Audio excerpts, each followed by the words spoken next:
নমস্কার বন্ধুরা, টুকি কিচেনে সবাইকে স্বাগত জানিয়ে শুরু করছি আজকের রেসিপি ইলিশ মাছের ঝাল। যেহেতু বর্ষাকাল, তাই বর্ষাকালে ইলিশ মাছটা বেশি পাওয়া যায় আর ইলিশ মাছের স্বাদও বেশ ভালো হয়। তাই আপনারা সম্পূর্ণ ভিডিওটা দেখবেন আমি কিভাবে ইলিশ মাছের ঝালটা বানাই। প্রথমেই আমি কিছু মশলার পেস্ট বানিয়ে নেব। তার জন্য নিয়েছি সাদা সর্ষে, সামান্য পরিমাণ কালো সর্ষে, 2 চামচের মতো পোস্ত আর 6টা কাঁচা লঙ্কা। এবার জল দিয়ে মিক্সচার মেশিনে একটা মিহি পেস্ট বানিয়ে নেব। আর এই পাশে 2টো ইলিশ মাছ আমি ভালোভাবে কেটে ধুয়ে রেখেছি। ইলিশ মাছগুলোর ওজন 250 থেকে 300 গ্রাম, তাই এগুলোকে আমরা খোকা ইলিশ বলে থাকি। প্রথমেই গ্যাসে একটা কড়াই বসিয়ে দিয়েছি আর কড়াইটা গরম হয়ে গেলে দিয়ে দিচ্ছি সরষের তেল। আর তেল ভালোভাবে গরম হয়ে গেলে দিয়ে দিচ্ছি 1/2 চামচ কালো জিরে।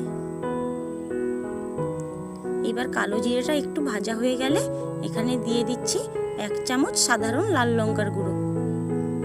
আর লঙ্কার গুঁড়ো দেওয়ার সঙ্গে সঙ্গেই মাছগুলো একটা করে তেলের মধ্যে দিয়ে দিচ্ছি। বন্ধুরা, রেসিপিটি যদি আপনাদের ভালো লেগে থাকে তাহলে প্লিজ ভিডিওতে লাইক, কমেন্ট, শেয়ার করবেন। আর নতুন বন্ধুদের চ্যানেলটি সাবস্ক্রাইব করে পাশে থাকার অনুরোধ থাকলো। প্লিজ আপনারা চ্যানেলটিকে সাবস্ক্রাইব করে আমার চ্যানেলটিকে গ্রো করতে সাহায্য করবেন। এইবার মাছগুলোকে আমি উল্টে পাল্টে খুব হালকাভাবে ভেজে নিচ্ছি, বেশি কড়া ভাজা করব না।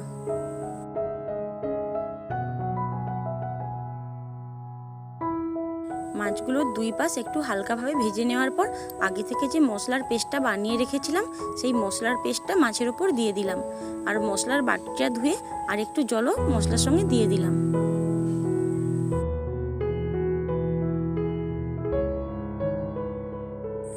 এইবার মাছের মধ্যে দিয়ে দিচ্ছি পরিমাণ মতো হলুদের গুঁড়ো আর দিচ্ছি পরিমাণ মতো লবণ। এইবার সবকিছু একসঙ্গে নাড়াচাড়া করে মিশিয়ে নিলাম।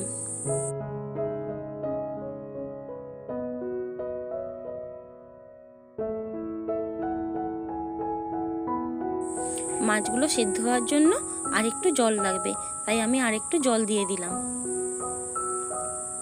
এবার একটা ঢাকা দিয়ে 2 মিনিটের মতো রান্না করে নেব।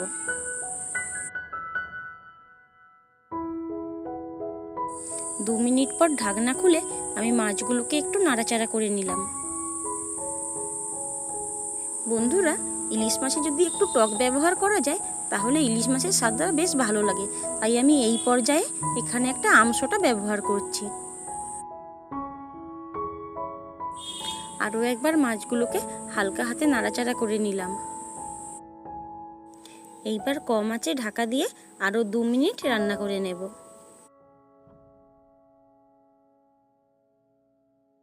2 মিনিট পর ঢাকনাটা খুলে দিলাম। দেখুন মাছের কালারটা খুবই সুন্দর এসেছে।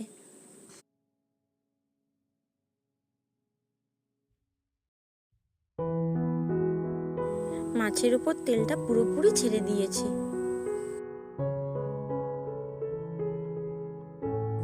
মাছ রান্নাটা প্রায় হয়ে এসেছে। শেষ পর্যায়ে আমি মাছের মধ্যে দিয়ে দিলাম 2টো চেরা কাঁচা লঙ্কা আর সামান্য একটু কাঁচা সরষের তেল। এইবার আমি গ্যাসটাকে বন্ধ করে দিয়েছি আর চাপা দিয়ে আরও 1 মিনিট এমনি রেখে দেব। তারপরে আপনাদের খুলে দেখাচ্ছি। গরম ভাতে খাওয়ার জন্য ইলিশ মাছ পুরোপুরি তৈরি। আর রেসিপিটা আপনাদের কেমন লাগলো তা প্লিজ আপনারা আমাকে কমেন্টে জানাবেন। ভিডিওটি ভালো লাগলে প্লিজ বন্ধুরা লাইক, কমেন্ট, শেয়ার করবেন। আর নতুন বন্ধুদের চ্যানেলটি সাবস্ক্রাইব করে পাশে থাকার অনুরোধ থাকলো। আর আমার অন্যান্য নিত্য নতুন রেসিপি দেখার জন্য প্লিজ সাবস্ক্রাইব করার পর পাশে থাকা বেল আইকনটাকে অল করে দিতে ভুলবেন না। তো আজকের মতো এ পর্যন্তই, দেখা হচ্ছে পরের ভিডিওতে। আর এতক্ষণ রেসিপিটি দেখার জন্য আপনাদেরকে অসংখ্য ধন্যবাদ।